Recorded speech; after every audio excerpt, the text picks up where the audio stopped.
Les gens savent ce qu'est une expérience de mort imminente en général, mais qu'est-ce que c'est qu'une expérience de naissance imminente?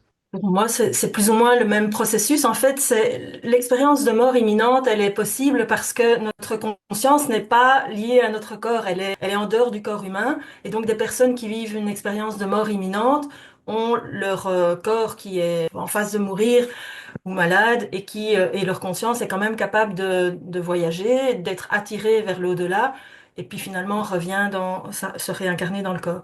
En ce qui concerne mon expérience de naissance imminente, je dirais que c'est un peu le même processus. C'est ma conscience qui a été capable de voyager et de vivre une expérience. Ici, le contexte, c'était que c'était dans le cadre d'une constellation familiale où j'étais mise en situation de revivre ma naissance et ma conscience a été voir des informations que je n'aurais même pas soupçonnées puisque je pensais juste faire l'expérience des 9 mois dans la vie, dans le ventre de ma maman. Et en fait, ce que j'ai vécu, c'est vraiment une autre expérience, quoi.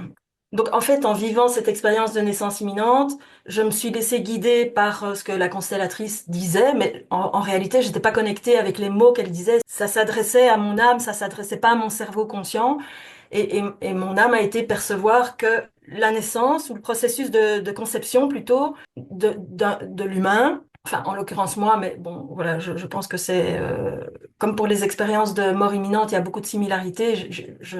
J'ai la prétention de croire que peut-être ça se passe comme ça de manière plus générale. Donc que la conception de l'humain est parallèle finalement ou est similaire à la conception de l'univers.